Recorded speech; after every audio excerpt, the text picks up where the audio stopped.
पहली बात तो sir very big concert to your Star Utsav hit show sir. Thank you sir. A successful event in your that's really amazing. तो मनीष भाई ये 100 करोड़ का जो फॉर्मूला है इतना इम्पैक्टफुल कैसे काम करता है? कंपाउंडिंग का जो फॉर्मूला होता है उसमें दो चीजें होती हैं इंपॉर्टेंट, एक रेट ऑफ रिटर्न और दूसरा टाइम। लोग क्या करते हैं, पैसा इकट्ठा करते हैं, इन्वेस्ट करते हैं, क्यों? बच्चे की शादी करनी है, बच्चे की पढ़ाई करनी है। मेरा ये कहना है कि वो आप जो कर रहे करते रहिए, बच्चे के बुढ़ापे के लिए, उसके रिटायरमेंट के लिए, जिस दिन वो पैदा हो गया उस दिन से आपने इन्वेस्टमेंट शुरू कर दी। वो जस्ट बी ऑनलाइन मैन। मैं बात कर रहा हूँ सर एक आम आदमी की रिटायरमेंट की, आप बात कर रहे हो उसके रिटायरमेंट के साथ साथ उसके बच्चे की रिटायरमेंट। 60 साल का अगर हम मान लेते हैं फ्रेम कि भाई बच्चा 60 साल में रिटायर हो, सोचिए जिस दिन वो पैदा हुआ उस दिन से लेके 60 साल तक कंपाउंडिंग काम कर रही है, उसके बियॉन्ड भी काम कर रही है। 256 करोड़ रुपए होंगे 15% के हिसाब से। आप 10,000 रुपए महीने का आप इन्वेस्ट करना शुरू करते हैं और भूल जाइए कि वो पैसा एग्जिस्ट करता है, वो आपके बच्चे के लिए ही है।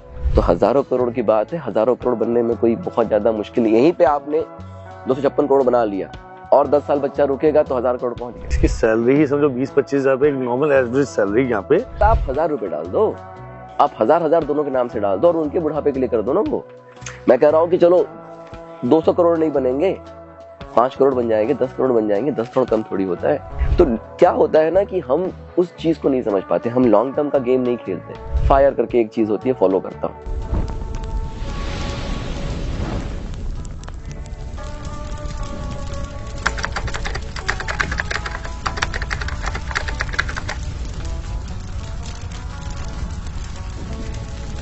45 के बाद 60 साल में मैं रिटायर हो रहा हूँ, फिर 15 साल मेरा पैसा बढ़ेगा। अपने आप वो पैसा बढ़ रहा है।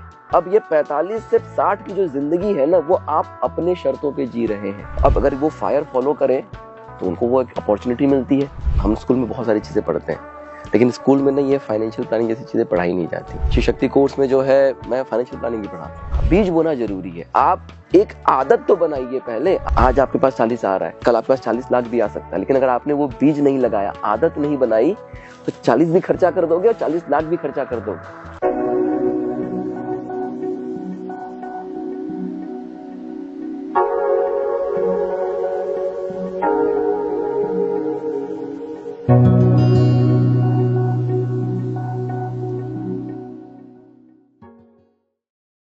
Right, Radhe Radhe to all, जय गुरु टू ऑल, वेलकम अगेन। आज बहुत दिनों बाद हम फिर मिल रहे हैं मैजिकल लेंस पे। मैं राहुल टीसी गोलनी आपका मैजिकल लेंस में स्वागत करता हूं। जिस शख्स से हम मिलने वाले हैं उनका नाम है मनीष के मौर्य। वो एक बहुत अच्छे न्यूमरोलॉजिस्ट, ऑकल्टिस्ट, फाइनेंशियल एडवाइजर और सक्सेसफुल जॉब अपनी कर रहे हैं इंजीनियरिंग की यूएस के अंदर। फॉर्चुनेटली आज वो इंडिया में ही है और आज हमने उनको इन्वाइट किया हमारे अपने स्टूडियो में मैजिकल लेंस में, जहां हम बात करेंगे financial wealth growth. Actually wealth growth पे, फाइनेंशियल भी नहीं बात हो रही थी। एक 20,000 रुपए की सैलरी वाला बंदा अगर 20 साल की उम्र में जॉब करना शुरू करता है और 50 साल में जाकर वो रिटायर होता है, तो पूरी लाइफ में, इस 30 साल में वो अपनी लाइफ में 72 लाख रुपए, 72 लाख रुपीस कमा रहा है। पर इनके वेल्थ और रूल्स रेगुलेशन से अगर कुछ फॉलो करता है तो मैं आज इस बात को एश्योर कर सकता हूँ सर कि अगले 30 साल में अगर वो 20,000 रुपए की सैलरी पे रह रहा है और वो पूरा अपना खर्च भी कर रहा है, तो 72 लाख के साथ साथ 72 लाख रुपए की, मतलब 72 लाख रुपीस अर्न करके वो खर्च करने के बाद भी 72 लाख रुपए की सेविंग भी कर सकता है। सो आज इसी फॉर्मूला को समझिए, जो फॉर्मूला बहुत वर्ल्ड फेमस है, जिसको बोलते हैं 100 करोड़ रुपीस फॉर्मूला। क्या है ये 100 करोड़ रुपीस फॉर्मूला? आज हम जानेंगे मनीष के मौर्य जी से। राइट, क्या है ये फॉर्मूला और कैसे फाइनेंस से वेल्थ और वेल्थ से अब बिगर वेल्थ ग्रोथ कर सकते हैं हम लोग, इस बात को जानने के लिए हम बात करेंगे मनीष के मौर्य जी से। राधे राधे मनीष जी। राधे राधे दर्शकों, वेलकम वेलकम सर। अब यूएस से यहाँ पे हम फॉर्चुनेट हैं, you are with us, so really thank you to coming here sir. First thank you for inviting me. पहली बात तो sir very big concert to your star Utsav hit show sir. Thank you sir. Successful event in your, that's really amazing. और जितने witness थे उस show के, उन सब में से कई लोगों से मेरी बात हुई। It was quite amazing, sir. Thank you. So really, I'm appreciate and बहुत बधाई हो सर इस success. Thank you so much.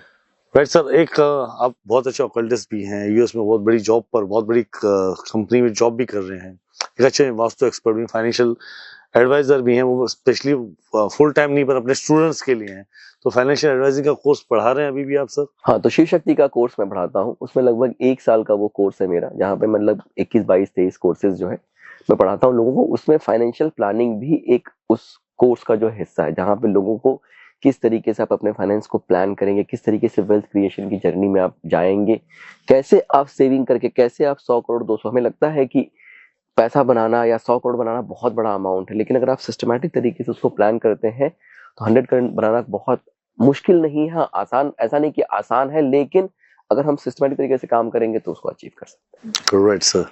So sir, ये कंप्लीट जो सेशंस आप लेते हैं फाइनेंशियल में, इसके साथ क्या आप पोर्टफोलियोज वगैरह भी बताते हैं या खाली ये बताते हैं? जैसे वो पर्सनल लेवल पे बात करता हूं मैं, लेकिन एक डिस्क्लेमर रहता है कि कोई ये इन्वेस्टमेंट एडवाइस नहीं है। मतलब जो मेरा पोर्टफोलियो है वो मैं शेयर कर देता हूँ कि ये मेरे पास म्यूचुअल फंड्स हैं, आप उसमें डायरेक्टली इन्वेस्ट कर सकते हैं, और नहीं तो फिर मैं उनको वो पूरा का पूरा प्रोसेस समझा देता हूँ कि कहाँ से आप खरीद सकते हैं, कहाँ से आप देख सकते हैं, क्या पैरामीटर होने चाहिए, सारी चीजें फिर मैं शेयर करता हूँ। तो मैं क्या आपको फाइनेंशियल एडवाइजर से हटाकर ये वो फाइनेंशियल एजुकेटर अब कह सकते हैं फाइनेंशियल एजुकेटर। मेरा देखिए क्या है ना कि गोल है, हमारे यहाँ ना फाइनेंशियल लिटरेसी बहुत कम है, तो मेरा गोल यही है कि लोगों को ये समझाया जाए। लोग पैसा कमा ले रहे हैं, लेकिन अगर आप उनसे पूछेंगे ना, महीने का 10 लाख कमाने वाला भी, उससे आप पूछेंगे कि कितना सेविंग कितना है या इन्वेस्ट किया कितना बना है, तो वो कहेगा कि नहीं, अरे पैसा तो नहीं है, बहुत डिफिकल्टी चल रही है, सारा पैसा खर्च हो जाता है।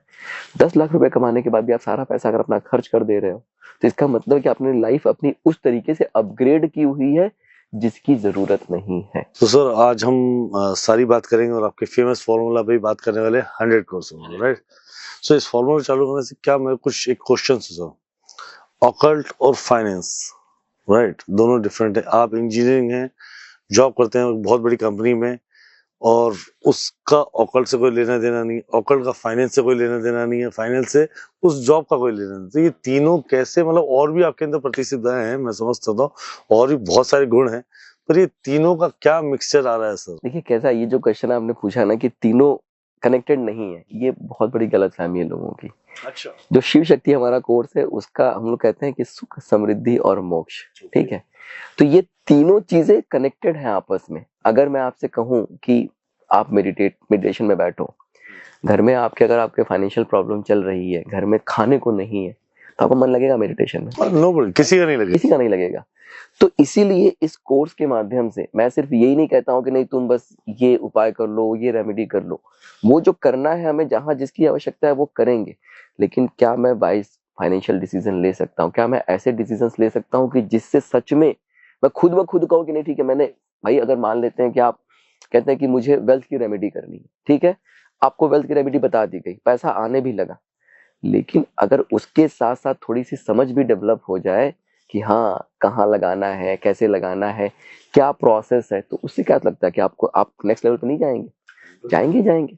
तो मेरा कहना है कि हम चीजों को अलग अलग करके क्यों देख रहे हैं? सबका जन्म सिद्ध अधिकार है एक सुखी जीवन, और इस सुखी जीवन के साथ हमारे सनातन धर्म में कहा गया है कि अल्टीमेट गोल जो है मोक्ष का है। और शिव शक्ति कोर्स के माध्यम से मैं वही कह रहा हूँ कि आपको सुख भी मिलेगा, समृद्धि भी मिलेगी, और जब इन चीजों के पार आप जाएंगे तो आपको मोक्ष भी मिलेगा। That's really great, सुख, समृद्धि एंड मोक्ष। क्या बात है सर, बहुत अमेजिंग तरीके से आप इस बात को एक्सप्लेन कर रहे हैं, बड़ा मजा आने वाला है इस बार। सो सर, शुरुआत करने से पहले कुछ पर्सनल बातें, क्या आपने अपने बच्चे का फ्यूचर सिक्योर कर लिया? देखिए क्या हुआ कि लकली जो है, मैं यूएस चला गया 2 साल पहले, तो मैंने एक टारगेट बनाया था, एक एक्स अमाउंट मैंने डिसाइड किया था कि मेरा बच्चा जिस दिन पैदा हुआ, मैंने उसी दिन से उसके लिए इन्वेस्टमेंट शुरू कर दी। और मेरा टारगेट था कि 20 साल की एज में जब मेरी बिटिया पहुंचेगी तो उसके लिए मैं ये एक्स अमाउंट इकट्ठा कर लूंगा, और ये जो 20 साल में मैं इकट्ठा करूंगा ये उसके रिटायरमेंट के लिए, ये उसके पढ़ाई के लिए, ये उसके शादी के लिए नहीं है। These are short term goals. अब लकली क्या हुआ, महादेव की कृपा है कि यूएस चले गए, तो अब वो एक्सेलरेट हो गया। तो मतलब अब जो चीज मैं 20 साल में अचीव करने वाला था, वो चीज मैं अब 10 साल में अचीव कर लूंगा अपनी बिटिया के लिए। तो अब वो 10 साल में मैंने उसके लिए एक एक्स अमाउंट मैंने इकट्ठा कर दिया, वो उसका है, उसके बुढ़ापे के लिए, उसके रिटायरमेंट के लिए। अब वहां से उसकी, मतलब by the time she is 20, she already है multi crore rupees in her account, ठीक है? उसके नाम से वो पैसा already she was the millionaires. और सोचिए वैसा भी नहीं कि खाली बस पड़ा हुआ है, वो पैसा ग्रो कर रहा है। मैं कहूँ कि उसके नाम से मैंने 1 करोड़ की एफडी कर दी, कुछ नहीं होने वाला है।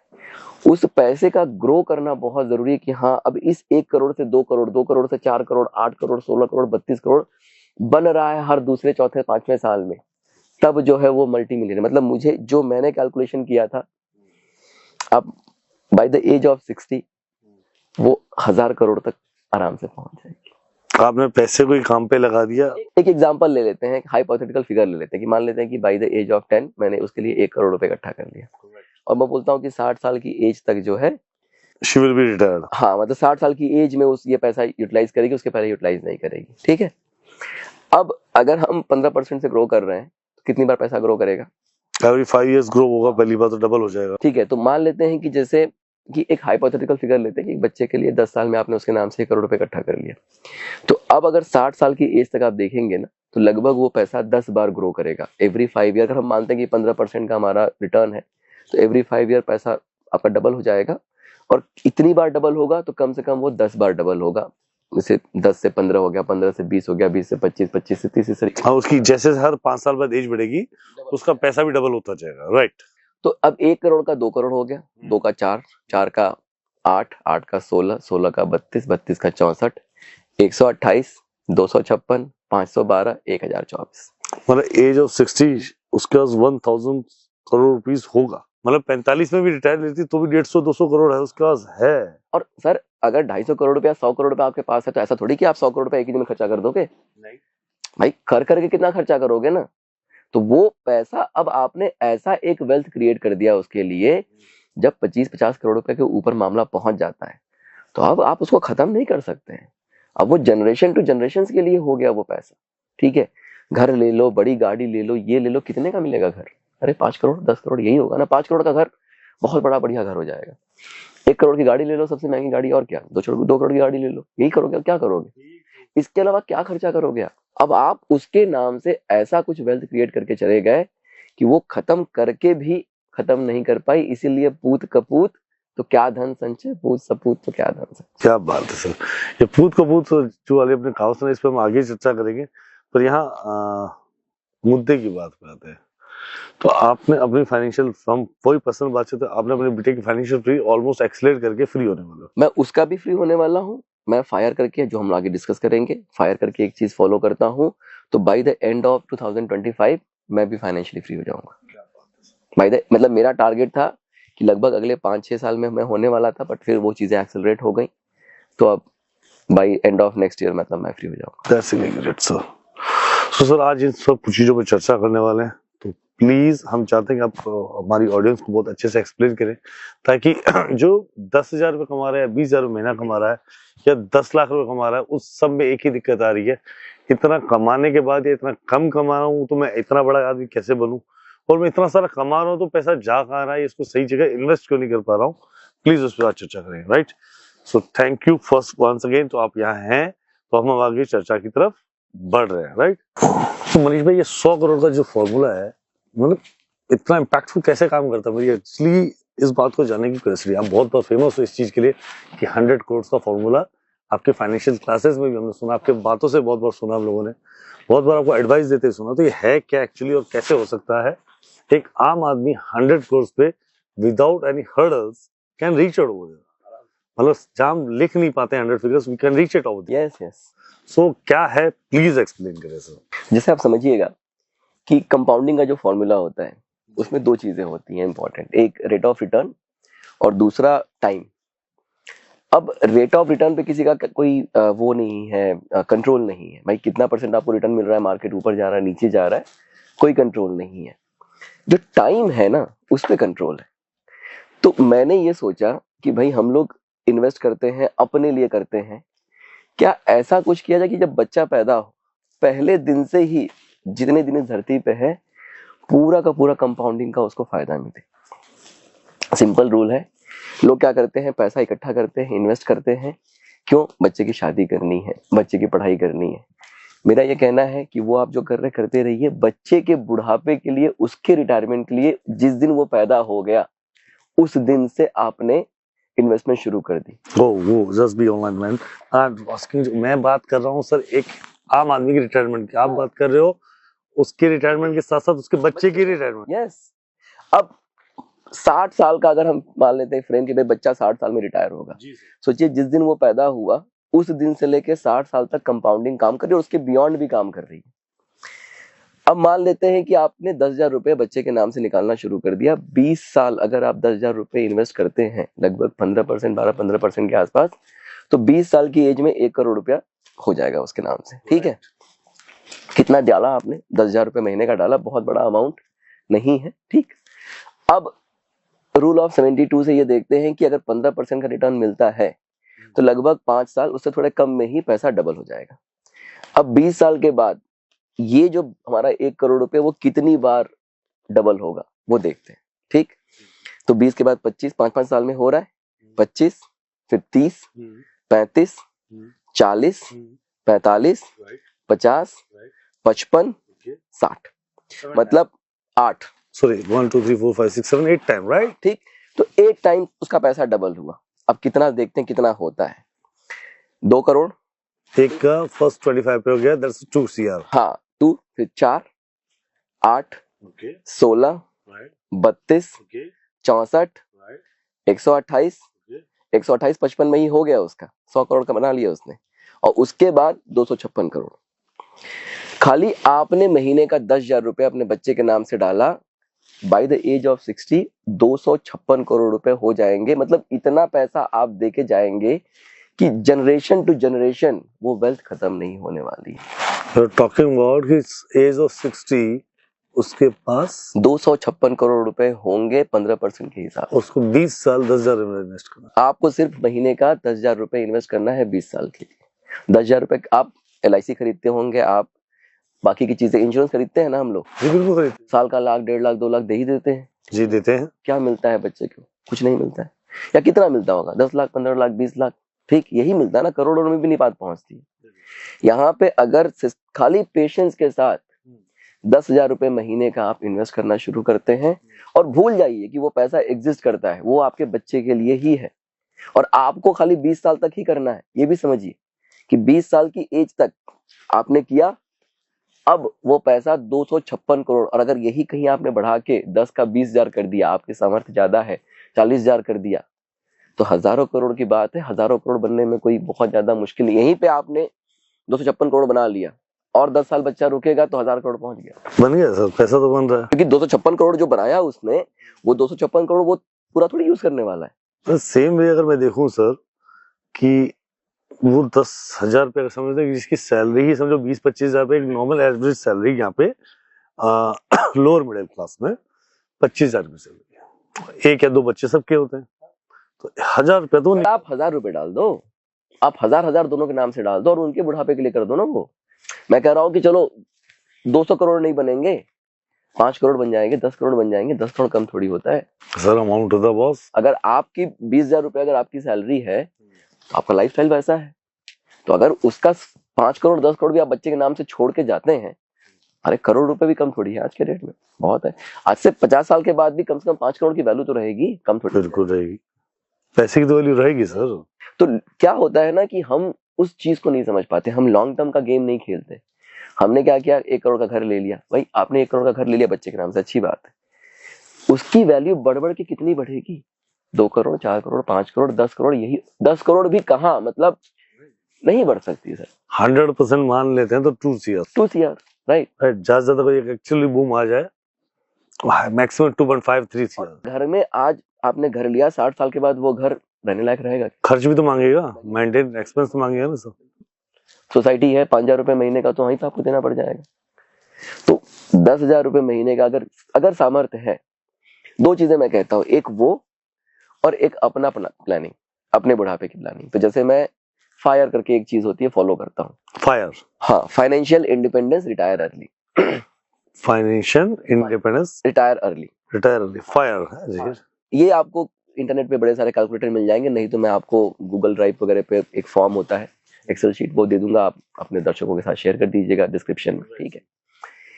जैसे क्या उसमें ये कहा जाता है कि मान लीजिए आपने एक अमाउंट डिसाइड किया, कि भाई मुझे 60 साल की एज में रिटायर होना है और आज 50,000 रुपए जो महंगाई की दर है, तो 50,000 रुपए मेरा खर्चा है उसमें। अच्छा, ईएमआई ये वो सब खत्म कर दिया आपने। 50,000 रुपए अगर आपके पास है, एक बढ़िया लाइफ, कंफर्टेबल लाइफ आप जी रहे हैं, तो अब ये क्वेश्चन आता है कि अच्छा 60 साल के बाद अगर 8% की इन्फ्लेशन है तो कितना पैसा मुझे चाहिए यही लाइफस्टाइल मेंटेन करने के लिए। अगर महंगाई की दर मैंने देख ली तो लगभग 2 लाख के आसपास चाहिए होगी 60 साल की एज में आप। ठीक, अब दो तरीका है, या तो मैं 60 साल तक पैसा डालता रहूं, मान लेते हैं कि 20,000 25,000 कुछ निकल के आया ऐसा अमाउंट। दूसरा तरीका ये आप कहते नहीं, कुछ ना मैं बढ़ा के डालता हूं और मैं सिर्फ जो है अगले 5 साल, अगले 10 साल, अगले 8 साल तक ही डालना चाहता हूं।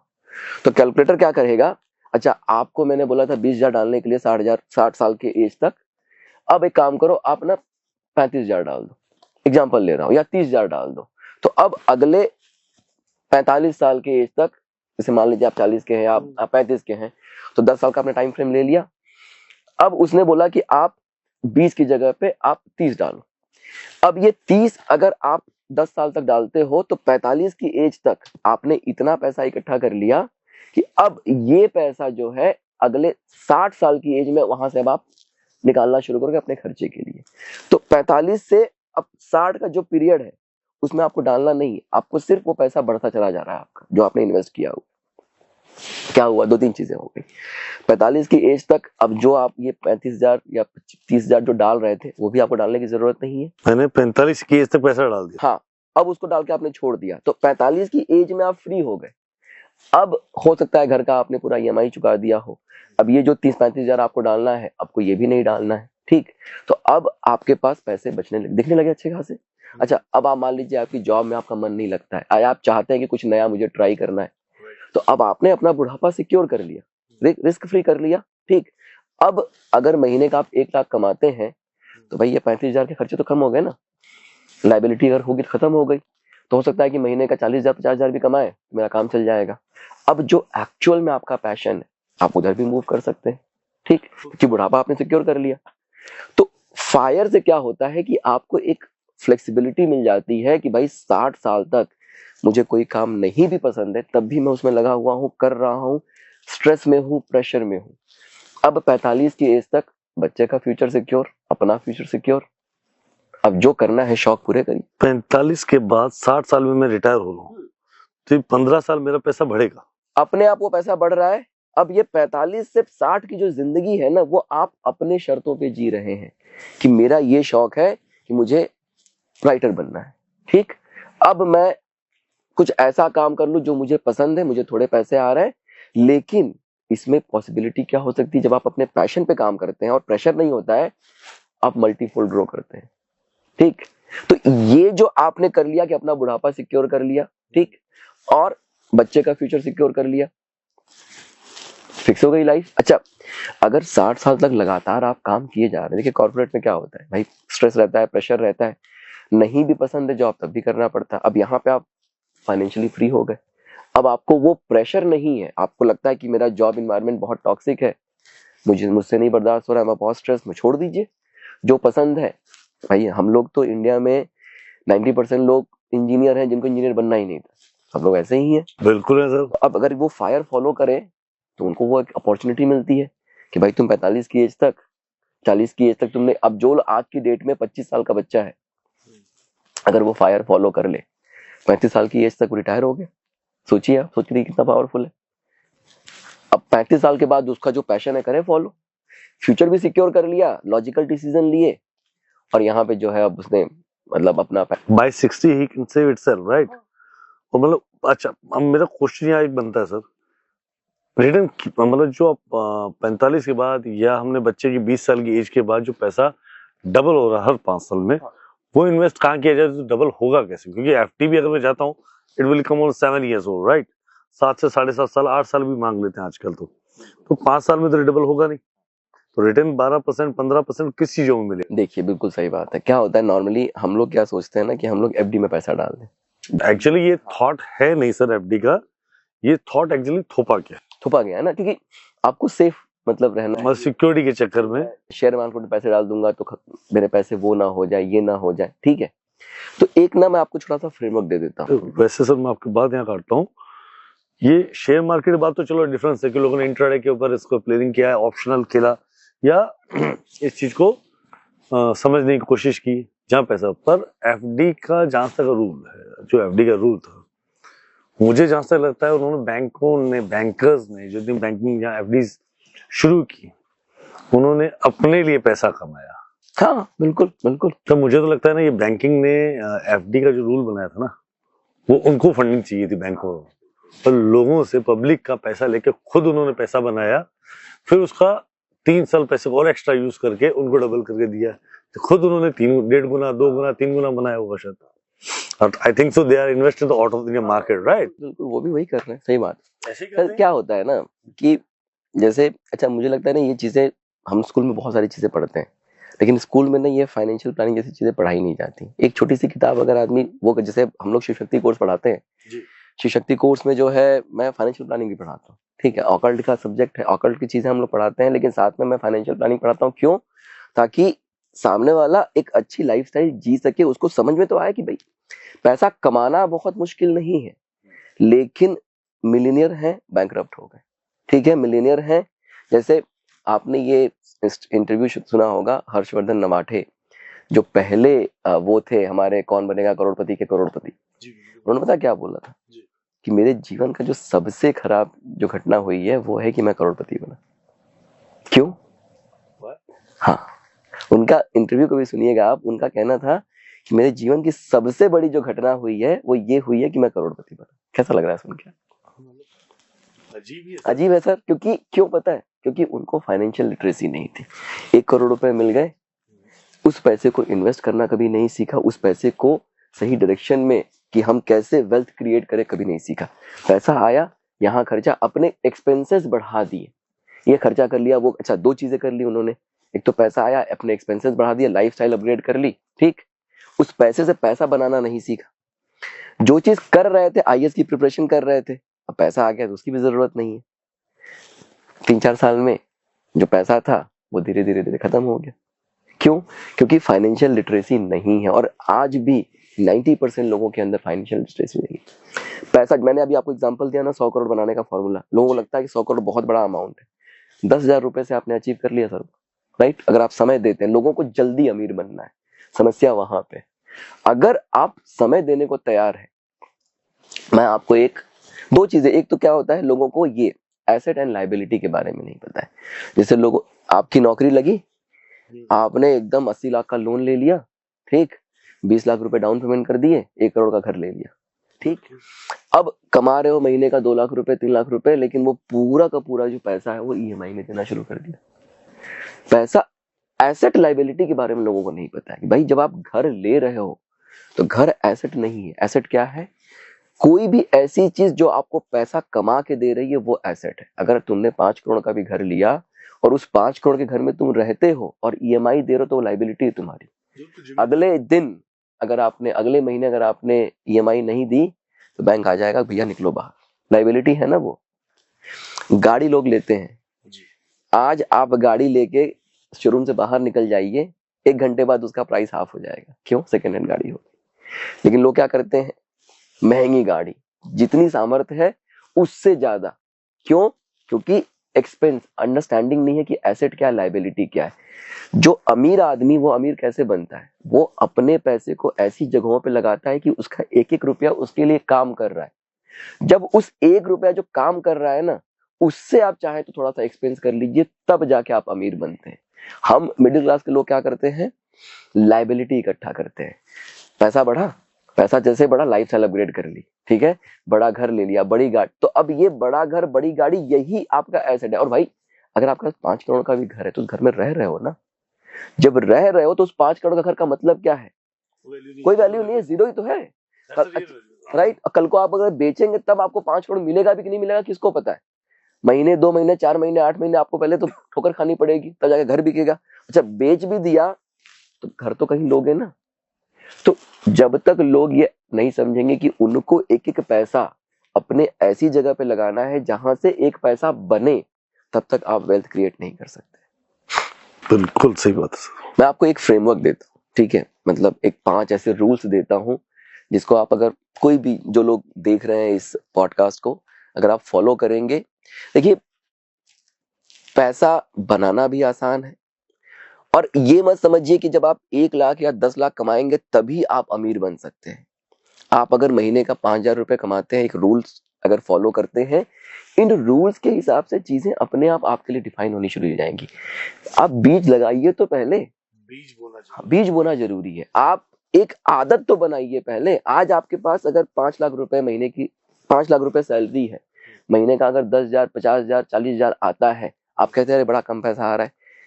आदत की बात है, आज आपके पास 40 आ रहा है, कल आपके पास 40 लाख भी आ सकता है, लेकिन अगर आपने वो बीज नहीं लगाया, आदत नहीं बनाई, तो 40 भी खर्चा कर दोगे और 40 लाख भी खर्चा कर दोगे। ऐसे भी लोगों को मैं जानता हूं कि महीने का 10-10 लाख कमाते हैं, 28 तारीख 25 तारीख आते आते हाथ में पैसे नहीं रहते। सर बहुत सारे ऐसे लोग हैं जो ईएमआई और खर्चों के बोझ के नीचे पूरी पूरी सैलरी वो तो जा रही है ईएमआई खर्चों में, प्लस हर महीने 20-50 हजार रुपए, लाख रुपए, 5 लाख रुपए खर्च चल रहा है।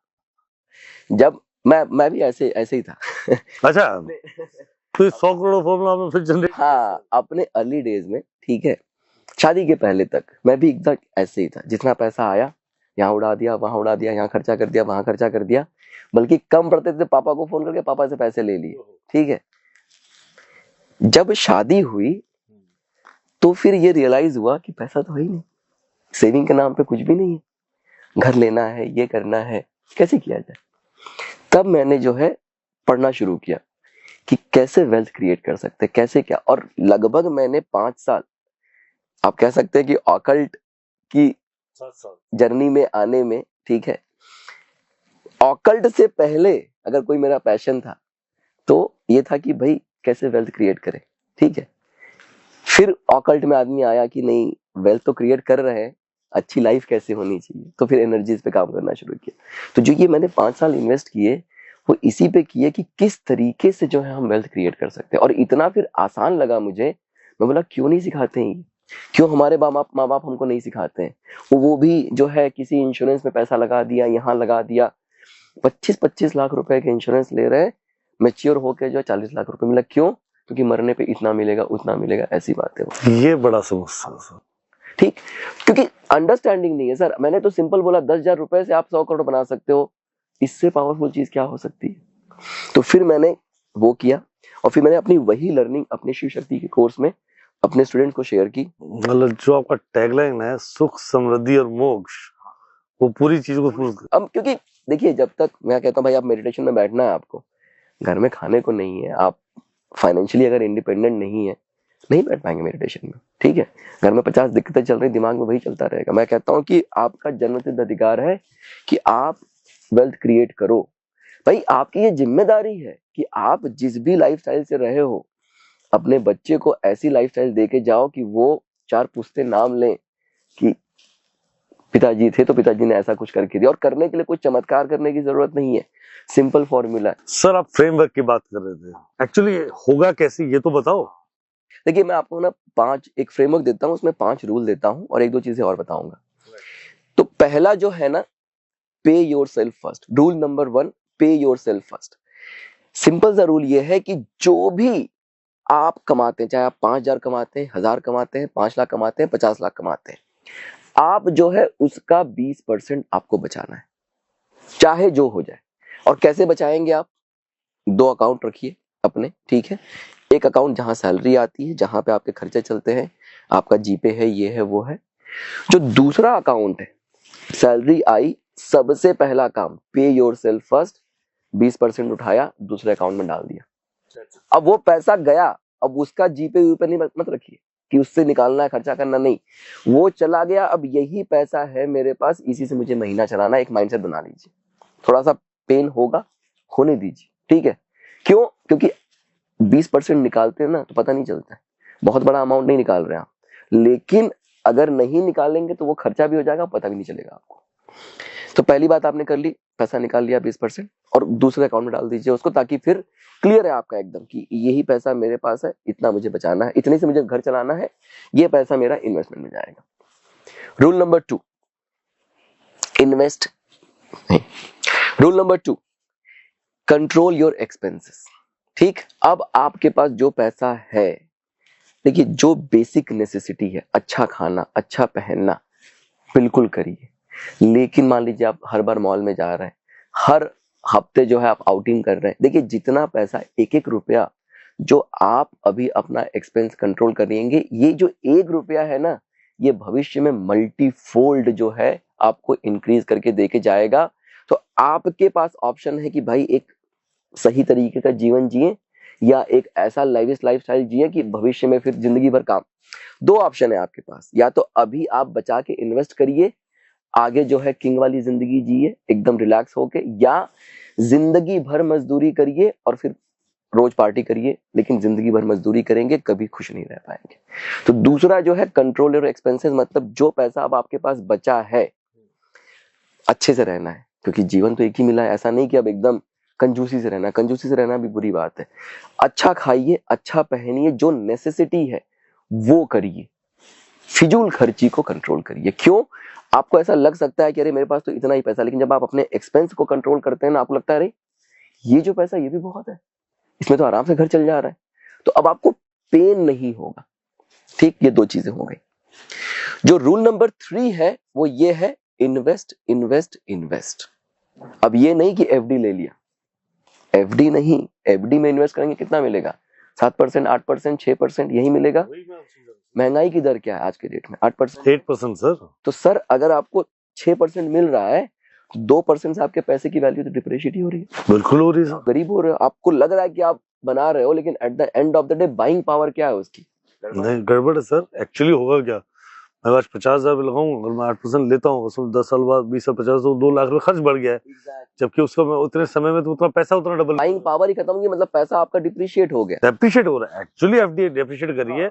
मैं इसीलिए वो सोच रहा था कि इतने दिन फाइनेंशियल पे किसी ने मेरे से बात नहीं की, और बाय हिज ग्रेस आप यूएस से यहाँ पे आए हैं, और तो मैं चलो इस बात पे, इस टॉपिक पे मैं अपने ऑडियंस को अवेयर कर सकूं कि फाइनेंशियल एक्टिविटीज या फाइनेंशियली सिक्योरिटी से फ्री कैसे लिव लाइफ कर सकते हैं, कैसे लाइफस्टाइल को मेंटेन कर सकते हैं, जैसे कि आपने कर रखा है। अब देखिए इतना बढ़िया इंडिया है, इंडिया ग्रोथ के एकदम ट्रेजेक्टरी पे चल रहा है। ठीक है, इंडियन स्टॉक मार्केट में क्या लगता है कितने % लोग इन्वेस्ट करते होंगे आज के डेट में? एक आंकड़ा आप सोच के बताइए। 10% लोग तो होंगे सर। 10% भी नहीं, 5% लोग भी जो है इन्वेस्ट नहीं करते हैं हिंदुस्तान में। ठीक है, सोचिए आप, दो चीजें होने वाली हैं। एक तो कंट्री इतनी ग्रो कर रही है, इंडिया एक ऐसा स्टॉक मार्केट है कि जहां पे आपको 20 से 25% का रिटर्न भी आराम से मिल जाता है, खाली म्यूचुअल फंड में इन्वेस्ट करके। 2 4 5 अच्छे म्यूचुअल फंड उठाइए, महीने का एक SIP बनाइए, डालना शुरू कर दीजिए, भूल जा। अच्छा बता, मैं कैसा, मेरा माइंडसेट क्या था? पैसे तो तभी नहीं बचाता था मैं, सारे खर्चे ही होते थे। तो मैं ये मान के चलता हूँ कि जो मैं डाल रहा हूँ वो तो वैसे भी खर्चे ही हो रहे थे, तो अगर मैं डाल रहा हूँ बढ़ गया तो बहुत अच्छा, नहीं बढ़ा तो यार तो वैसे भी खर्चे हो रहे थे। ठीक है, और रिस्क जीरो है किसी भी, मतलब 12 से 15% रिटर्न तो कहीं गया ही नहीं, और सारा कैलकुलेशन हम लोग 12 से 15% पे ही करते हैं। और 20 से 25, आज पर्सनली मैं 23% CAGR पे बैठा हुआ हूं, और कोई मैंने ऐसा कोई स्पेशल वो नहीं किया है, सिर्फ पैसा लिया, एक SIP बना दिया है।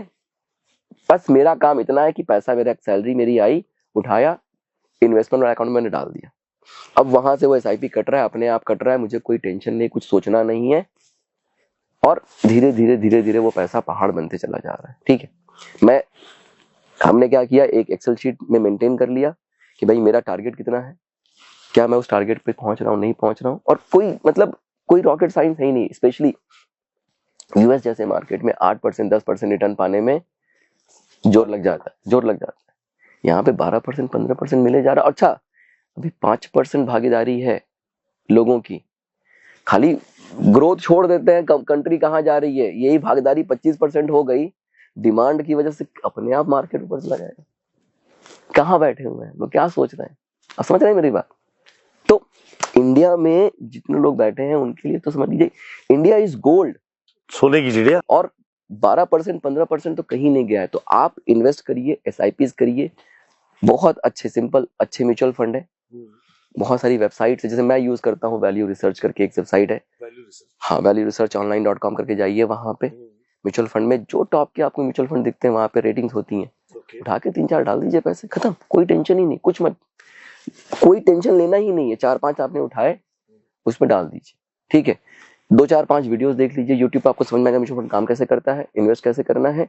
आजकल तो सारी चीजें अवेलेबल है यूट्यूब पे, समझ लीजिए, एक अपना पोर्टफोलियो बनाइए, पैसा डालना शुरू कर दीजिए। अब ये 3 चीज मैंने बता दी सबको, लेकिन जल्दी अमीर बनना है, पेशेंस किसी के पास नहीं है, ठीक है। तो चौथा जो रूल है वो ये कहता है प्रोटेक्ट योर कैपिटल, मतलब ऐसी किसी भी जगह पे पैसा मत लगाइए जहां पे जो आपका मूलधन है वो तक डूब जाए, डबल हो जाएगी, ट्रिपल हो जाएगी, स्कीम्स मिलती है ना, बड़े सारे मैसेजेस आते होंगे। तो ऐसे किसी भी जगह पे जहां पे आपका जो मूलधन है, जो आपका कैपिटल है, जिससे आपका पैसा बनेगा, भाई पेड़ ही काट दिया तो क्या ग्रो करेगा, कुछ भी ग्रो नहीं करेगा। तो ऑलवेज जब आप इन्वेस्टमेंट कर रहे हैं वाइज इन्वेस्टमेंट करिए, कि ताकि आपका जो पैसा है, जो ना बने पैसा ठीक है, लेकिन मेरा जो कैपिटल है वो तो कम से कम बचे। तो ऑलवेज हैव अ माइंडसेट कि मैं ऐसी जगह पैसा लगाऊं कि मेरा कैपिटल बचा रहे, ठीक। ये 4 चीजें हो गई। 5वां जो है रूल नंबर 5, अच्छा, लोग इन्वेस्ट करते हैं ना, 2 साल के लिए कर लिया, 5 साल के लिए कर लिया, फॉरेन ट्रैवल के लिए कर लिया, मत करिए ये सब।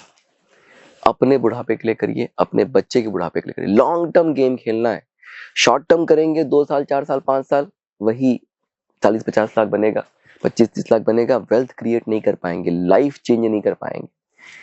रूल नंबर 5 ये कहता है कि डू नॉट इंटरप्ट कंपाउंडिंग, मतलब वन वे, जैसे साइकिल में हवा भरते हैं ना, तो हवा बस अंदर जाती है, बाहर नहीं निकलती है, वन वे होना चाहिए।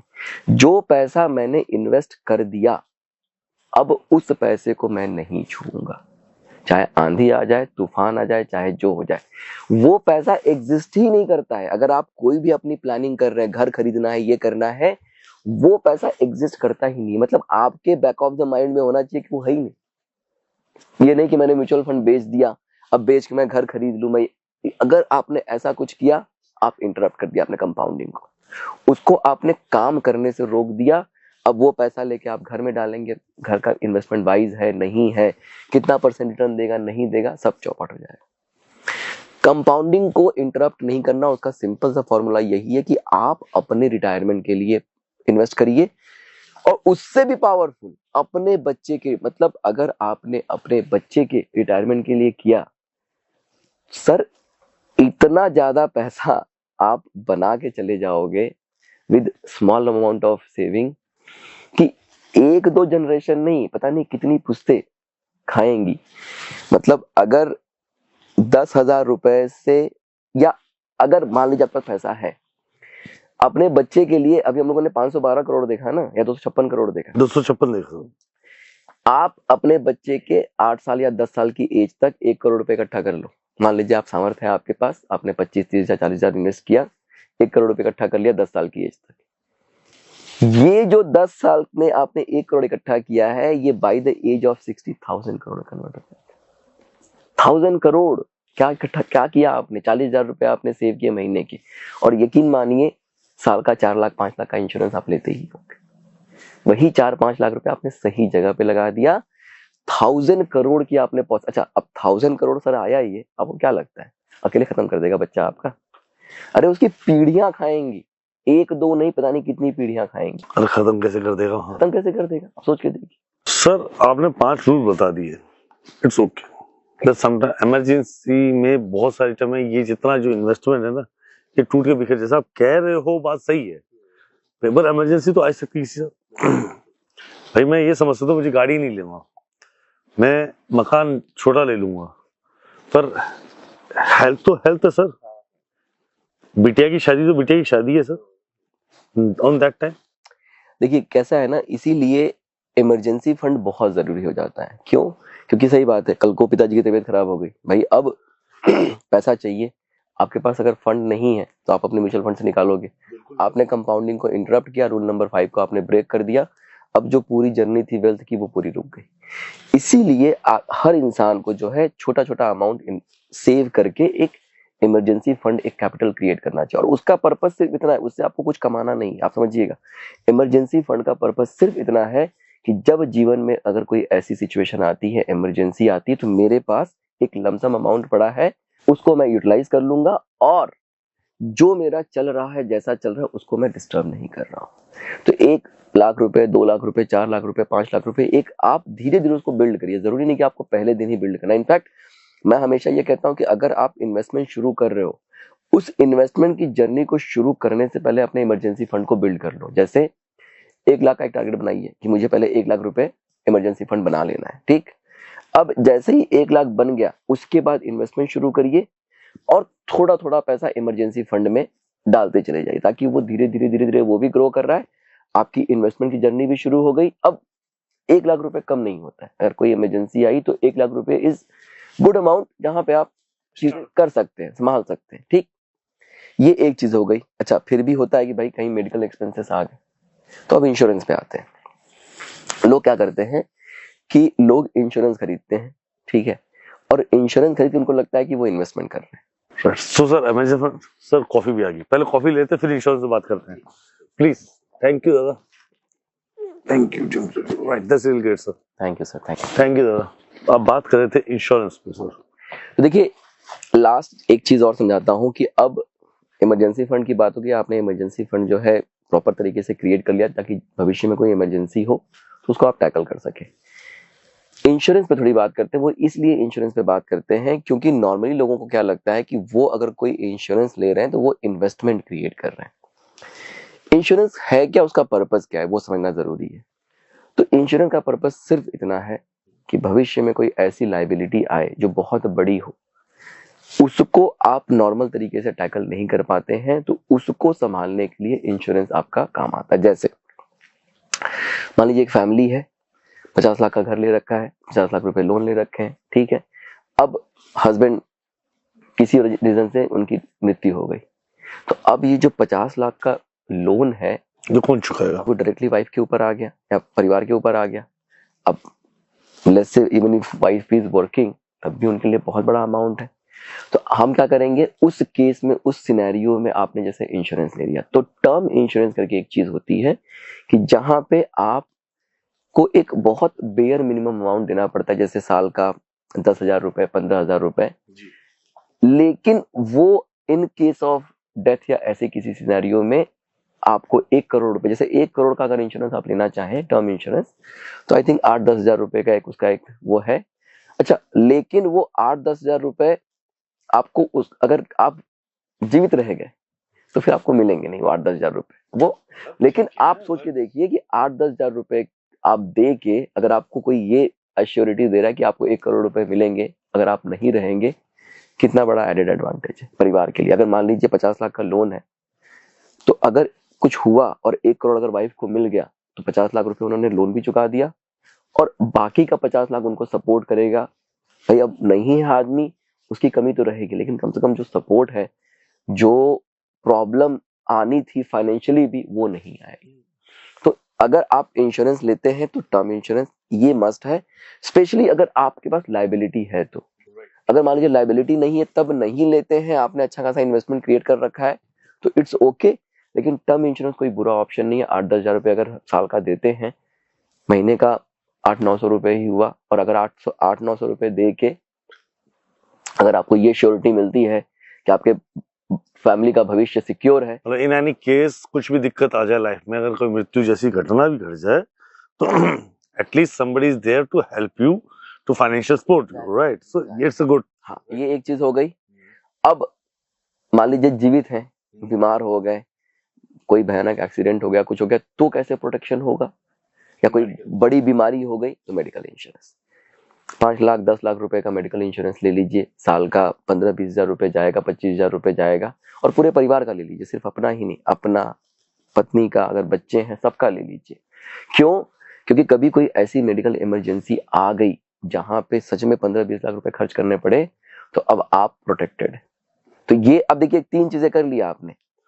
आपका जो कैपिटल आपने ग्रो करने के लिए लगा दिया, अब उसको बचाने के लिए 3 चीजें कर लिया आपने। एक, आपने इमरजेंसी फंड बना लिया, शॉर्ट टर्म कोई प्रॉब्लम आई, आपने जो है टर्म इंश्योरेंस कर लिया या इंश्योरेंस कर लिया, ताकि टर्म इंश्योरेंस क्यों? ताकि आपका भविष्य सिक्योर रहे, अगर आप नहीं भी हैं परिवार को दिक्कत ना हो। और तीसरा, आपने मेडिकल इंश्योरेंस लेके अगर आप हैं और कोई बड़ा खर्चा, मेजर खर्चा आ रहा है, तो वो आपके इमरजेंसी फंड को भी डिस्टर्ब ना करे, आपका वो कॉस्ट जो है कवर वहीं से कवर हो जाए। अब ये अगर पूरा का पूरा, मैंने आपको 5 रूल बता दिए, 3 ये चीजें बता दी, एसेट लायबिलिटी बता दी, अगर आप ये पूरा का पूरा फॉलो करते हैं तो आप एक तरह से धीरे धीरे उस फाइनेंस की जर्नी को शुरू कर सकते हैं। अपनी फाइनेंशियल प्लानिंग करिए कि तीनों चीजें सिक्योरिटी फ्री हो गए। अब अगर आपने ये छोटा सा फॉर्मूला फॉलो कर लिया, साथ में बच्चे की फाइनेंशियल प्लानिंग, अच्छा कभी भी आप इन्वेस्टमेंट करिए तो कहते हैं ना गोल बेस्ड इन्वेस्टिंग, मतलब जब भी आप इन्वेस्टमेंट कर रहे हैं ये नहीं कि 4 साल 5 साल 6 साल के लिए कर लिया, बस लगा दिया, किसी ने बोला मैंने एसआईपी में पैसे लगा दिए, म्यूचुअल फंड में पैसे लगा, नहीं। अगर आपका टारगेट फिक्स है जी। कि मतलब हाँ मुझे 25 साल की एज तक मुझे 1 करोड़ रुपए चाहिए, आपने कैलकुलेटर यूज किया, आपने देखा कि महीने का 50,000 25,000 ये डालना है, 1 करोड़ इकट्ठा हो जाएगा, ठीक। अब उस कैलकुलेटर के हिसाब से मान लीजिए एवरी ईयर आप उसको रिव्यू करते हैं कि मैं कहाँ जा रहा हूँ, जो मैं पैसे डाल रहा हूँ क्या वो सही ग्रो कर रहा है कि नहीं कर रहा है। मान लेते हैं कि पहले साल उसको 10 लाख होना चाहिए, अगले साल उसको 20 लाख होना चाहिए, सिंप्लिसिटी के सेक से।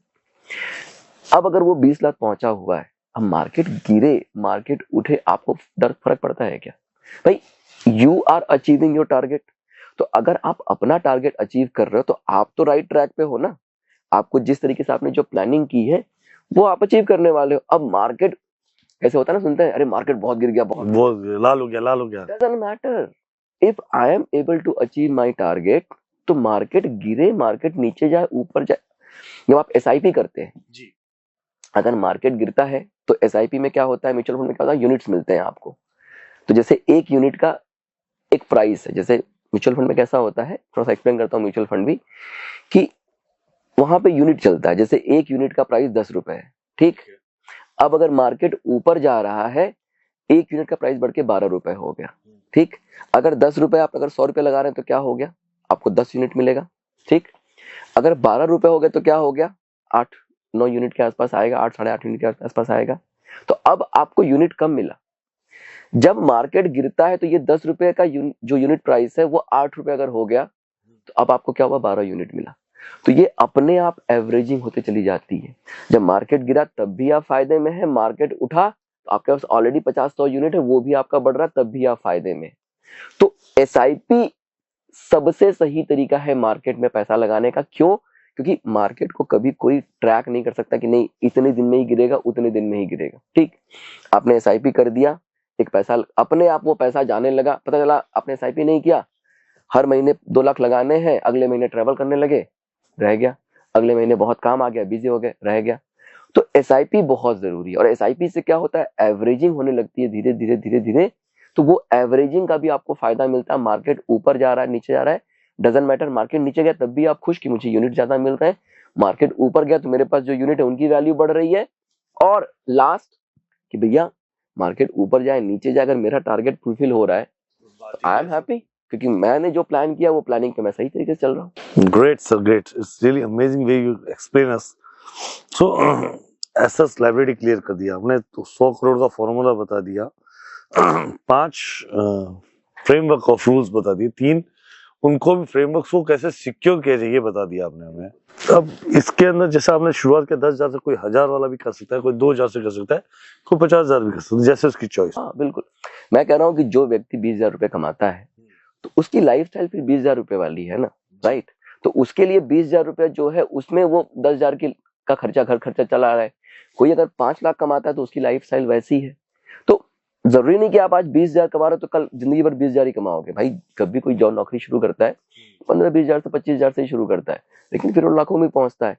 तो आप अगर 25,000 से शुरू किया तब भी 20%, 5 लाख पे गए तब भी मिनिमम 20% है। ये ऐसा नहीं कि अब 5 लाख मिल रहा है तो 20% निकाल के और 4 लाख रुपए खर्चा कर, नहीं, मिनिमम 20%। अगर आपकी सामर्थ्य ज्यादा की है, लेकिन जीवन एक ही है, तो यही नहीं कि अब 50% इन्वेस्ट कर दूं, अब पूरा का पूरा कंजूसी से रह रहा हूं, वो भी सही चीज नहीं। तो अच्छी लाइफस्टाइल व्यतीत करिए, लेकिन मिनिमम 20% जरूर इन्वेस्ट करिए, समय दीजिए, अपने आप जो है वेल्थ क्रिएट हो जाएगा। अगर आपकी बातों से नौकरी करनी तो खुद की कर ले भाई, पे योरसेल्फ। सर कॉफी बहुत अच्छी थी। Thank you sir, thank you sir. अब एक क्वेश्चन यहाँ बहुत है ना, सॉलिड क्वेश्चन बनता। आपने बोला इंश्योरेंस लिया हमने, सिक्योर किया, 5 फ्रेमवर्क यूज किया हमने, 512 करोड़ बना भी लिए। पर एक्चुअली एक पोजीशन बताओ कि मान लेते हैं एक व्यापारी, एक बिजनेसमैन ₹1,00,000 कमा रहा है, उसमें से आप बोलते हो 20% निकाल, तो 20% निकाल के वो क्या करेगा, इन्वेस्ट करेगा, फ्रेमवर्क में इन्वेस्ट कर देगा as per the framework, right. Rules और रेगुलेशन इन्वेस्ट हो गया। पर वही 20,000 रुपए जब अगर वो बिजनेस में डालता है तो उसके फिर वो 50,000 बना रहा है। बिल्कुल सही बात है। इट्स अ गुड और दैट इज गुड, प्लीज। देखिए कैसा होता है ना कि हमेशा हमें अपने ना इन्वेस्टमेंट को डाइवर्सिफाई करना चाहिए, ठीक है। ऐसे लोगों को मैं जानता हूँ, केस स्टडी है मेरे पास, जहाँ पे बिजनेस में बहुत अच्छा कर रहे हैं लेकिन अपने आप को बहुत ज्यादा पैसा कभी दिया नहीं, 40-50 हजार रुपए सैलरी ले ली, ठीक है। ऐसे व्यापारी करते हैं, भाई सब तो मेरा ही है। अच्छा, अगर इंडिविजुअली अगर आप अकेले काम करें तो भी व्यक्तिवार को ठीक है, कोई डिस्प्यूट नहीं है, कोई दिक्कत नहीं है। जब आप कहीं पार्टनरशिप में काम कर रहे हैं, अब आपका सारा पैसा उसी बिजनेस में फंसा हुआ है, मान लीजिए कल को डिस्प्यूट हो गया। अब जब डिस्प्यूट हुआ, भले आपके पास 8-10 करोड़ उस बिजनेस में हो, घर है, प्रॉपर्टी है, ये है बिजनेस की, लेकिन अब तो फंस गया ना 10 करोड़ रुपए। अब आपके पास एक्चुअल में क्या है, ज्यादा सेविंग है नहीं। क्यों? क्योंकि आपने 40-50 हजार रुपए ही महीने के लिए, ताकि घर का खर्चा चल जाए, बाकी पैसा उसी में लगा रहे। अगर आप डाइवर्सिफाई करते हैं अपने इन्वेस्टमेंट को कि नहीं ठीक है, महीने का ₹1,00,000 मैं लेता हूं और ये ₹1,00,000 मैं इन्वेस्ट करता हूं, तो अब क्या हुआ कि धीरे धीरे वहां पे भी वेल्थ क्रिएशन की जर्नी शुरू हो गई। और जो धंधा आप रन कर रहे हैं वो रन कर ही रहे हैं, भाई धंधे में भी उतार चढ़ाव आएगा, लेकिन जब आप डाइवर्सिफाई कर देंगे ना उस चीज को, ऐसे बहुत से लोगों को मैं जानता हूँ, भाई धंधा कर रहे हैं, धंधा अच्छा धंधा एकदम से अगर बैंकरप्ट हो गया, चौपट हो गया, आप एकदम से उस पर आ गए, ठीक। अगर आप डाइवर्सिफाई कर देते हो, आप भी अपना क्यों नहीं फ्यूचर सिक्योर कर रहे हो। आप भी जो धंधा आप कर रहे हो उसमें पैसा लगाने से पैसा बढ़ रहा, अच्छी बात है, लेकिन अगर आप अपना फ्यूचर सिक्योर करके चलोगे, अपने रिटायरमेंट की प्लानिंग करके चलोगे, तो कोई बुरा ऑप्शन तो है नहीं। आपने डाइवर्सिफाई किया, और हम लोग ने क्या कहा, जो रूल्स सीखे उसमें यही कहा जा रहा है, भाई ऐसी जगह पे पैसा लगाओ जहां पे कि वो प्रोटेक्टेड रहे। ऐसा भी नहीं कि आपने कुछ लगा के कोई लॉटरी खेल ली, घुड़सवारी में पैसा लगा दिया, ऐसा तो नहीं हो रहा। राइट, सो इट्स रियली मतलब द फर्स्ट रूल इज पे yourself, that's a really wonderful rule. क्या है, एटलीस्ट आप अपने आप को पे करोगे तभी तो कहीं ना कहीं जाके इन्वेस्ट करोगे, और वही इन्वेस्टमेंट आपकी और आपकी लाइफ की, आपकी फैमिली की लाइफ को अलग तरीके से एक नई लाइफ दे सकता है। मैं ना एक चीज सबसे बार बार ये कहना चाहूंगा ना कि इस माइंडसेट से बाहर निकलिए कि मैं कम कमाता हूँ। देखिए, किसी की सैलरी 10,000 रुपए, उसमें भी वो अपना घर अच्छे से ही चला रहा है। किसी की सैलरी 10 लाख रुपए, उसमें भी वो दाल चावल ही खा रहा है। जिसकी सैलरी 10,000 रुपए, वो भी दाल चावल ही खा रहा है, ठीक है। तो आप इस माइंड से निकलिए, माइंडसेट से बाहर निकलिए कि आप कम कमा रहे हैं। जितना आप कमा रहे हैं, एक थंब ऑफ रूल है कि मिनिमम 20% आप जरूर बचाइए। आप एक बार वो आदत डेवलप तो करिए, एक हैबिट तो बनाइए कि हाँ, कि अब मैंने 20% 10,000 का बचाया, कल को अगर 50,000 कमाऊंगा तो उसका भी 20% बचाऊंगा। जब आप एक ये पौधा, एक पेड़ लगाएंगे, तो फिर क्या है ना, आपके अंदर वो वाली एक बात शुरू, मतलब लॉ ऑफ अट्रैक्शन है ये। आप उस माइंडसेट में आ जाते हैं कि अच्छा अब कितना पैसा बना, अब कितना पैसा बना, एक एक करके वो अपने आप जो है बढ़ना शुरू होता है। अब क्या होता है, नहीं तो पैसा आया, पैसा महीने का खर्चा 20,000 रुपए ही, लेकिन कमा 50,000 रहे हैं, तो अब ये 30,000 रुपया क्या हुआ, चलो ये खरीद लो, वो खरीद लो, यहाँ खर्चा कर दिया, पार्टी करने चले गए। तो लोगों को 90% लोगों को तो यही पता नहीं है कि भाई पैसे को इन्वेस्ट करना है, सेव करना है। ये जो हमने अभी आज बात की, लिटरेसी ही नहीं है सर, लिटरेसी नहीं, एक्चुअली में नहीं है सर। Financial literacy. बड़े बड़े इंजीनियर, बड़े बड़े डॉक्टर लाखों कमा रहे हैं, लेकिन जब उनसे पूछा जाएगा तो उनके पास पैसा नहीं है सर। बड़े बड़े 10-10 लाख रुपए कमाने वाले जिनको मैं जानता हूँ, 50,000 सैलरी वाले से लेके 5 लाख सैलरी है, 10,000 सैलरी वाले लेके 10 लाख की सैलरी तक के लोग, बहुत सारे लोग जानता हूँ कि हर मंथ एंड में आते आते 25 पे दे हैड फिनिश्ड, राइट, बिल्कुल फिनिश हो जाते हैं, right. So the thing is there. बहुत अच्छे से आप इस बात को क्लियर कर पा रहे हैं सर। कुछ सवाल और थे जनता के, मतलब बिगेस्ट फाइनेंशियल मिस्टेक्स क्या है सर? देखिए, जो बिगेस्ट फाइनेंशियल मिस्टेक यही है कि हम सेव करके इन्वेस्ट नहीं करते। हमें वो अंडरस्टैंडिंग, जो कंपाउंडिंग का फॉर्मूला है ना, ये हर एक व्यक्ति को आना चाहिए। अगर आपको कंपाउंडिंग का फॉर्मूला आता है, मैंने आपको बच्चे का बताया, सोचिए कितनी पावरफुल चीज है। क्यों आज तक इस पे बात नहीं हुई? हम बच्चे के शादी के लिए कर रहे हैं, हम बच्चे के पढ़ाई के लिए कर रहे हैं, अरे वो सब तो हो ही जाएगा। कंपाउंडिंग का फॉर्मूला कहता है कि time is the biggest. Warren Buffett जो है, जो फेमस इन्वेस्टर हैं, उन्होंने 10 या 14 साल की एज में इन्वेस्टमेंट शुरू की, और जब वो 10 साल की एज में उन्होंने शुरू किया तो कहते हैं कि मैं लेट हो गया। तो अगर वो 10 साल की एज में लेट हो रहे हैं, तो जिस दिन आपका बच्चा पैदा हो रहा है, आप सोच के देखिए, उसके नाम से 500 रुपए निकालना शुरू कर दीजिए, इन्वेस्ट करना शुरू कर दीजिए, एक SIP कर दीजिए 1000 रुपए की, तब भी वो बच्चा 10-20 करोड़ 50 करोड़ पे बैठा होगा जब वो अपने रिटायरमेंट पहुंचेगा। आपने खाली 1000 रुपए भी डाला ना, तो वो भी एक बहुत बड़ा अमाउंट, क्योंकि उसको टाइम पूरा मिल रहा है कंपाउंडिंग का।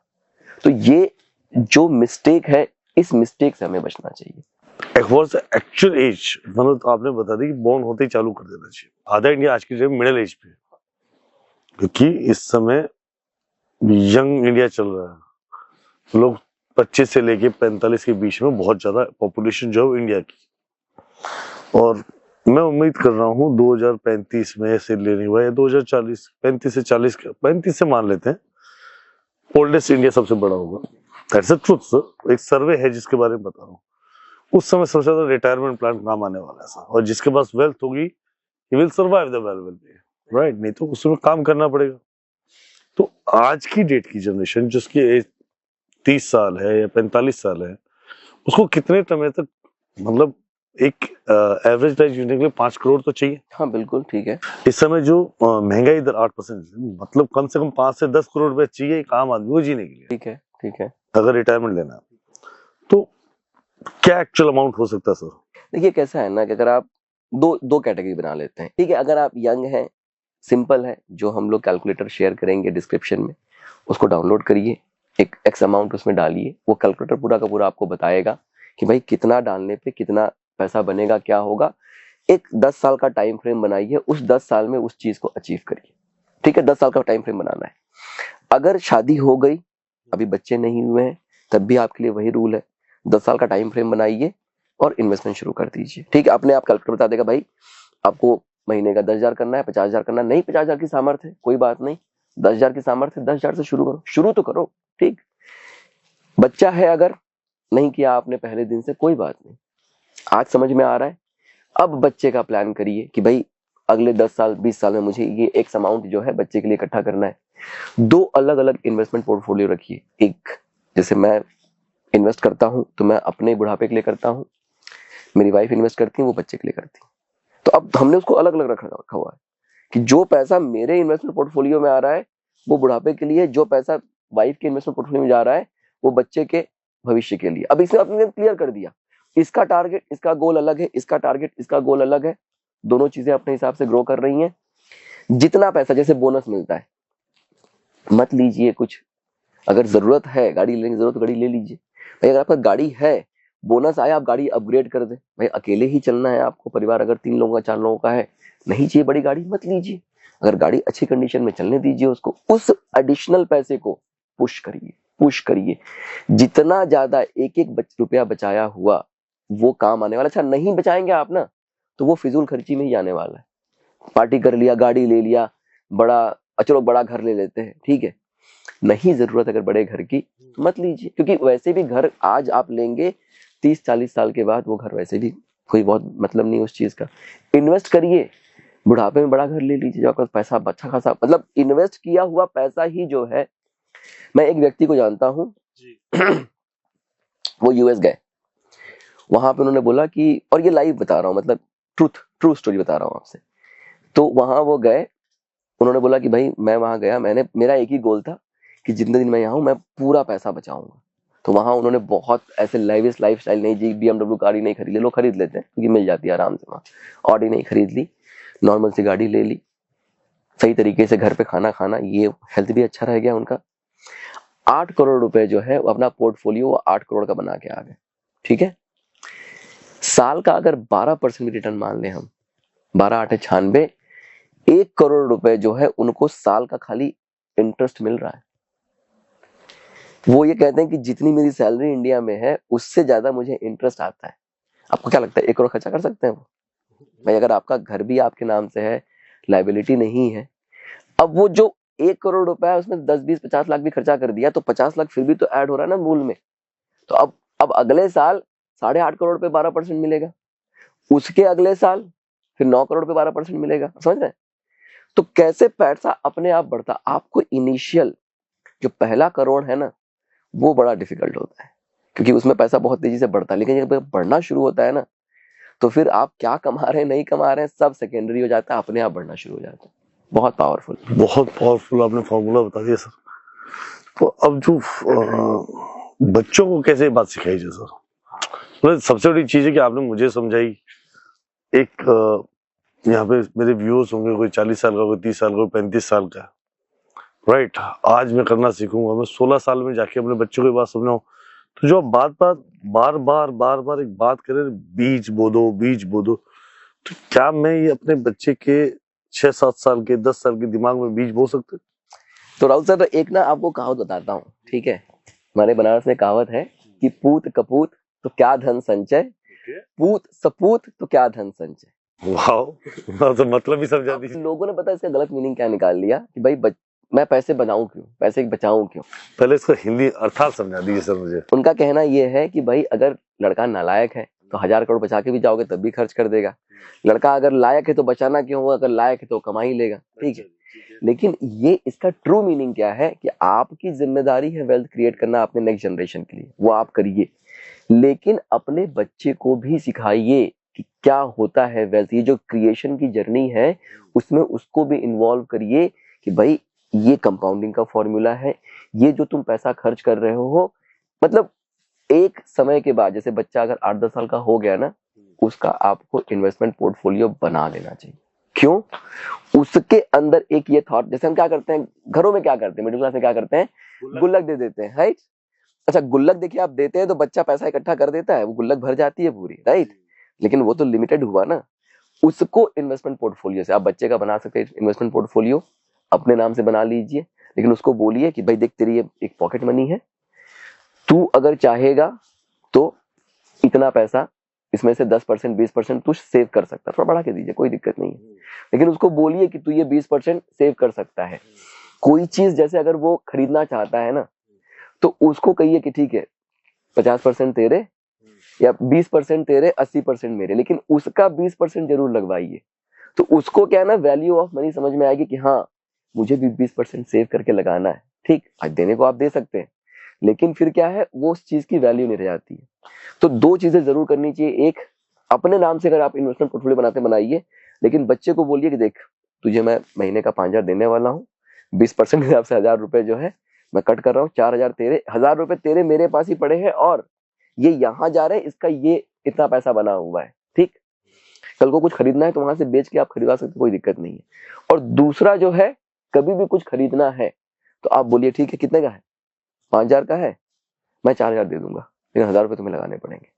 अब वो 1000 रुपए जब बच्चा खुद का लगाएगा ना, देखिए उसकी वैल्यू चेंज हो जाएगी। तो ये दो चीजें अगर हमने बच्चों के अंदर डाल दी तो वो फिर कपूत कभी नहीं बन पाएगा। उसको पैसे की, हमारे यहाँ मिडिल क्लास में होता क्या है ना, हम बच्चों को सिखाते ही नहीं। जो लोग बिजनेस वाले हैं, जो परिवार, उनको बचपन से पैसे के बारे में बताया जाता है। धंधा का मतलब क्या है, पैसे कैसे बनाए जाएंगे। लेकिन जो बिगर ऑडियंस है ना, उनको कोई पैसे के बारे में बच्चों को कौन सिखाता, कोई नहीं। खुद को उनको ही नहीं पता तो वो क्या बच्चों को सिखाएंगे। तो ये चीज बचपन से जरूर डालनी चाहिए ताकि बच्चा फिर पैसे को समझे। और वो सबसे बड़ी बात है कि वेल्थ क्रिएशन जो है ना, इन्वेस्टमेंट की चीजों से जुड़े, कि हाँ उसको खुद लगे करे मैंने 1000 रुपए डाले अब 1500 हो गए। तो क्योंकि उसको फिर भाई वो गुल्लक में भी पैसे वही करता है, उसको आप बड़े पर्सपेक्टिव में लेके जाएंगे। Great sir. सर अगर हमारे व्यूअर्स आपसे अगर ये सीखना चाहें फाइनेंशियल, तो अभी तो हमने बहुत शॉर्ट में, हमने 30 मिनट में बता रहे, 7 दिन आप पढ़ाते हैं इस बात को, जिसमें आप कोई प्रोडक्ट का नाम भी बताते हैं, कोई कहाँ पे इन्वेस्ट करनी चाहिए, कहाँ पे नहीं करनी चाहिए। मैं बताता हूँ, लेकिन मैं मतलब डिस्क्लेमर भी रहता है कि भाई ये दीज आर द रिकमेंडेशन, लेकिन ऐसा नहीं है कि उनके साथ कोई मैं एसोसिएटेड हूँ कि भाई आप इसमें डालोगे तो हमें कुछ पैसा मिलेगा। Risk is your. लेकिन हाँ, जिन चीजों में मैं इन्वेस्ट करता हूँ मैं वो शेयर कर देता हूँ कि आप इन चीजों में पैसा लगा लीजिए, बिल्कुल आपको मतलब सही, अगर लॉन्ग टर्म में आप जाएंगे तो आपको नुकसान नहीं। मतलब वो जरूरी नहीं उस समय का मूड, उस समय की पोर्टफोलियो मार्केटिंग जो चल रही है तो जो चल रहा है बता दीजिए। वैसा भी नहीं है। देखिए अगर आप ट्रेडिंग करते हैं ना या किसी इंडिविजुअल स्टॉक में पैसा लगाते हैं तो वो एक अलग गेम है, आपको स्टॉक की अंडरस्टैंडिंग है क्या। लेकिन अगर आप एसआईपी में पैसा लगाते हैं तो एसआईपी में बिल्कुल कोई दिक्कत नहीं है। अगर आपका लॉन्ग टर्म का वो है, विजन है, तो एसआईपी में दिक्कत है ही नहीं, मतलब कहीं से कोई दिक्कत नहीं है। स्पेशली इंडिया में तो 12% 15% तो ऐसे आंख बंद करके मिलने वाला है आपको। कुछ स्पेशल नॉलेज भी नहीं चाहिए आपको उस चीज के लिए। Great sir, great, it's really wonderful session with you sir. तो इसके अलावा सर हमारे कुछ व्यूअर्स को आप टिप देना चाहेंगे, स्पेशली फाइनेंशियल टिप्स? देखिए, फाइनेंशियल टिप यही है कि ये माइंडसेट डेवलप करिए। जैसे मैं था, मैं भी बहुत पैसे खर्च करता था, जितना आता था सब खर्च कर देता था। फिर जब मैंने इन्वेस्टमेंट, ये जो डर है ना हमारे मन में बैठा हुआ, उस डर को निकालिए कि मैं पैसे लगाऊंगा, मेरा पैसा डूब जाएगा, मेरा पैसा, भाई डूब तो वैसे भी रहा है, क्योंकि पैसे तो आप ऐसे भी बचा नहीं रहे हो। तो अगर आपके 30,000 रुपए अगर आप महीने का कमाते हो तो खर्चा सारा ही कर दे रहे हो ना, तो डूब तो वैसे भी रहा है। अब वहां से अगर 5,000 बचा के आप लगाना शुरू कर देते हो, तो अब ये मान के चलो कि ये पैसा तो वैसे भी था नहीं। तो अब जब आप उस माइंडसेट में आ जाओगे ना कि ये पैसा तो वैसे भी नहीं था, तो आपके अंदर से वो फियर निकल जाएगा। जब फियर निकल जाएगा और धीरे धीरे वो पैसा, और मार्केट बहुत सेफ है, ऐसी जगह पे पैसा लगाइए जहां पे नोन है, एसआईपीज नोन है, जो अच्छे फंड हाउसेज हैं उनमें पैसा लगाइए। शॉर्टकट मत चक्कर में मत पड़िए। अगर आप शॉर्टकट में जाएं, कोई आपको बोलता है कि ये स्टॉक ले लो, इसमें डबल हो जाएगा, ट्रिपल, कोई फायदा नहीं है। चलिए एक बार डबल हो भी गया, आपने 1 लाख लगाया, वो ट्रिपल हो गया, 3 लाख बन गए, 3 लाख से जीवन बदल जाएगा आपका। सर वेल्थ क्रिएशन की जर्नी में आइए आप लोग। 1 लाख, 2 लाख, 5 लाख, 10 लाख से जीवन नहीं बदलेगा। वो सिर्फ एक एक्साइटमेंट है कि हाँ मैंने कहीं 5 लाख लगाया, वो 10 लाख रुपए हो गए, लेकिन वो 10 लाख से भाग्य नहीं बदलने वाला है। जब आप वेल्थ क्रिएशन की जर्नी में आएंगे, लॉन्ग टर्म इन्वेस्टमेंट की बात करेंगे, गोल बना के इन्वेस्टमेंट की बात करेंगे, तब चमत्कार होगा और 100 करोड़ बनाया जा सकता है। बहुत प्यार से 1000 करोड़ भी बनाया जा सकता है अगर हम पेशेंस रखें। और एक सर मैं लास्ट चीज ये कहना चाहूंगा कि ये आपका आपका कर्तव्य है कि आप अपने परिवार को 1500 करोड़ दे के जाइए। और हमें लगता है कि उसके लिए बहुत कुछ, हमें बहुत ऐसे कोई सुपर डुपर रिच बनना पड़ेगा, नहीं। Follow a system, a systematic process से आप 1000 करोड़, 500 करोड़, अरे 100 करोड़, 50 करोड़ बना के चले जाओ। 50 करोड़ भी कम थोड़ी है। इसमें कोई रिस्क भी नहीं है, बोले अपने हिसाब से खुद ढूंढो, खुद करो, कोई कमीशन नहीं देना है। सर कौन सी ऐसी वेबसाइट्स हैं जहाँ पे जो आप यूज करते हो या ऐसा आपको पता हो जहाँ पे हम ये देख सके म्यूचुअल फंड किसके बेस्ट रैंकिंग? हाँ देखिए, जैसे मैं पर्सनली वैसे तो वैल्यू रिसर्च ऑनलाइन करता हूँ। उसका प्रोसेस थोड़ा, कहाँ की है, इंडिया की है बाहर की? इंडिया की है, ठीक है। तो valueresearchonline.com है, उस पर मैं क्या करता हूँ कि जैसे मैं गया, मैंने म्यूचुअल फंड वहां देखे, अब जाएंगे तो वहां पे आपको दिख जाएंगे टॉप। अच्छा, उसमें भी होता है small cap, large cap, mid cap, ठीक है। हमेशा मिक्स होना चाहिए, जैसे एक लार्ज ले लिया, एक स्मॉल ले लिया, एक मिड ले लिया, तो स्मॉल में क्या होता है, रिस्क ज्यादा होता है, लेकिन अगर आपका लॉन्ग टर्म का वो है अप्रोच तो कोई दिक्कत नहीं। अब स्मॉल, मिड, लार्ज में जो सबसे हाईएस्ट रेटिंग 5 स्टार उनका दिखाते हैं, वो 5 स्टार से देख लीजिए, उसमें दिख जाएगा आपकी पिछले 3 साल या 5 साल, 10 साल में क्या रिटर्न देके गया है वो, ठीक है। आपने वो देख लिया, उसको चूज कर लिया। अब वो फंड जैसे ले लिया, मान लीजिए कोई आईसीआईसीआई का फंड ले लिया, तो आईसीआईसीआई का म्यूचुअल फंड का अपना वेबसाइट है, वहां पे आप अपना पैन कार्ड डालेंगे, वहां अपना लॉगिन क्रिएट कर सकते हैं और वहां से डायरेक्टली आप परचेज कर सकते हैं, ठीक। अब वहां पे परचेज करने के बाद, मान लीजिए आपने आईसीआईसीआई पे ले लिया, एक आपने एचडीएफसी पे ले लिया, अब इसको जो है, ये दो आपने अलग अलग ले लिया, अब इसको ट्रैक कैसे करेंगे, तो इसको लेके आप आ जाइए वैल्यू रिसर्च पे, वापस आ जाइए वैल्यू रिसर्च पे, वहां पे इसको आप ऐड कर सकते हैं कि मैंने आईसीआईसीआई में 5,000 रुपए का एसआईपी किया है।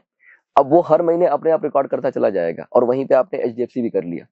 जब आप ये दोनों कर लेंगे तो अब एक ही जगह पे आपको दिख गया कि हाँ मेरा इतना पैसा मैंने इन्वेस्ट किया है, इतना बढ़ा है, इतना घटा है, इतने % का प्रॉफिट है। अब वहां से आप ट्रैक करने लगे अपने पोर्टफोलियो को।